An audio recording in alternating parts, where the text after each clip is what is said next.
Bonjour à toutes et à tous, c'est Fred, j'espère que vous allez bien, je suis ravi de vous retrouver aujourd'hui pour une nouvelle vidéo.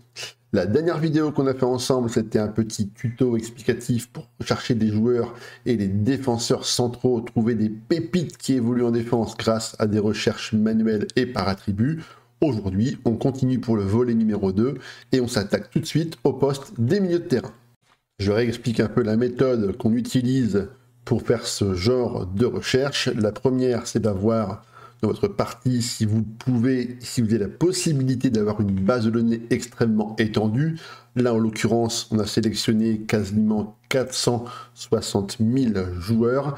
La deuxième chose à vérifier, c'est de bien avoir ici le réseau monde qui est bien coché de façon à avoir tous les joueurs de la Terre dans votre base de données pour ne pas être trop restreint par une région ou par un pays.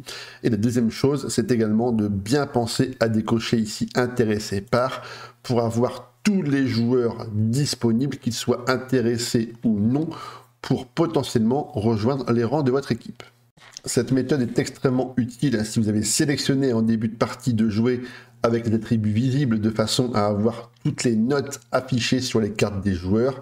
Si par contre vous avez des fourchettes sur votre écran qui sont affichées, et sachez que vous ne pourrez pas revenir en arrière de façon à afficher tous les attributs. On fait également un petit point aussi sur la possibilité de recruter des jeunes joueurs, comme on l'a vu ensemble dans la vidéo précédente, mais on va répéter pour les retardataires. Si vous avez un club d'une très grande réputation mondiale, Paris, Bayern, Barcelone, Inter, vous n'aurez certainement pas de difficulté pour recruter des jeunes joueurs et leur proposer des contrats. Par contre, si vous avez un club plus modeste en termes de réputation nationale ou continentale, vous allez forcément essuyer un nombre de refus important et pour cela, il y aura deux choses à faire pour pouvoir faire signer les joueurs. La première, c'est de gagner des trophées pour augmenter la réputation de vos équipes et de vos clubs pour attirer des jeunes joueurs. Et la deuxième chose à faire, c'est d'attendre qu'ils aient 18 ans pour pouvoir les signer plus facilement, car là, ils seront enclins à discuter avec vous pour enfin pouvoir lancer leur carrière. N'oubliez pas toujours dans la partie sélection de créer différentes sélections de façon à organiser les joueurs. Là, pour la vidéo, on va en créer deux, puisqu'on va étudier ensemble les postes des milieux de terrain défensifs et également des joueurs à vocation plus créative, donc milieu créatif. Ça permettra donc de trier les joueurs par rôle sur le terrain et par vocation défensive ou offensive, de façon à les retrouver plus facilement par la suite. On va donc commencer maintenant notre première recherche pour trouver un joueur à vocation défensive qui va occuper le rôle de numéro 6 sur le terrain. Donc dans nouvelle recherche, on va marquer ici en âge, on va marquer 17-18 ans. Et quand je cherche un 6, personnellement, j'évite de cocher sur le terrain le poste de numéro 6 parce que vous pouvez très bien, avec des notes relatives à un milieu de terrain défensif ou un défenseur central, trouver ou recycler, reformer un joueur pour ce type de poste. Donc là, en l'occurrence, dans notre partie attributs, on va rechercher un milieu de terrain défensif avec une tâche défense. On va demander la note de 11 pour 13 attributs. Le jeu trouve d'emblée 10 joueurs qui correspondent à ce qu'on a demandé. Alors là, ce qu'on voit, c'est que les prix sont quand même relativement élevés. Vous voyez, ça commence quasiment à 8 millions d'euros. Donc 7 millions, 8 millions, c'est un peu beaucoup. Donc ce qu'on fait, c'est très simple. On va diminuer légèrement la correspondance. On va la passer à 12 de façon à avoir un choix un peu plus important. Et là, on a 36 joueurs. Donc 36 joueurs, c'est bien. C'est même parfois un peu trop, mais voilà, on ne va pas non plus être trop exigeant. Donc on va ajouter des joueurs à la sélection, milieu de terrain défensif de façon indéfinie.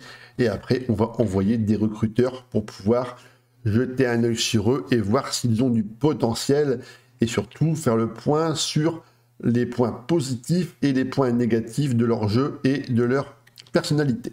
Par contre, dans les recherches pour un milieu de terrain défensif, ne vous limitez pas uniquement à un seul rôle sur le terrain. Vous pouvez très bien faire une deuxième recherche avec un rôle, par exemple, de milieu de terrain récupérateur défense, avec les notes de 11. Et les joueurs que vous allez trouver ici, eh bien, ce sont des joueurs qui ne sont pas dans votre sélection. Donc, potentiellement, d'autres joueurs qui ont un profil de milieu de terrain défensif, avec d'autres qualités. Il faudra donc répéter cela, par exemple pour le poste de demi-centre ou éventuellement de sentinelle, pour avoir un panel de joueurs extrêmement large, ce qui vous permettra vraiment de cibler et d'avoir un maximum de joueurs à superviser pour trouver la pépite idéale pour votre poste de milieu de terrain défensif. Pour la deuxième recherche, on va maintenant essayer de trouver un milieu de terrain offensif, un créateur de jeu et plus particulièrement un numéro 10. Donc sur le terrain, on va cocher ici le rôle milieu de terrain offensif. Pour l'âge, on va marquer jusqu'à 18 ans. Et pour tout ce qui est attributs, on va chercher du coup un milieu de terrain meneur de jeu avancé en tâche attaque avec la note de 11, ce qui est déjà plutôt pas mal. On fait OK, il nous trouve donc 13 joueurs. Alors si on est plus exigeant, est-ce que si on monte à 12, est-ce qu'il trouve des joueurs? Oui, il en trouve 3. Donc Joao Neves, Ben Seguir et Gavi. Donc là on va redescendre du coup à 11.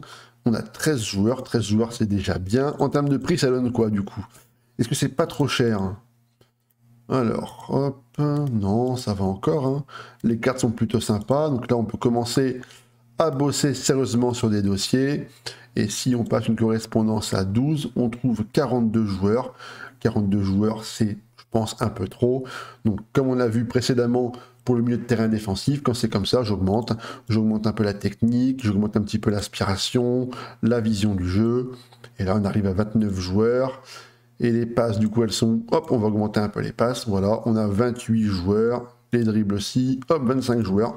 Voilà, 25 joueurs, c'est pas mal. On prend les joueurs. On ajoute dans la partie liste, sélection, milieu de terrain créatif. Et on envoie directement après un scout pour les superviser.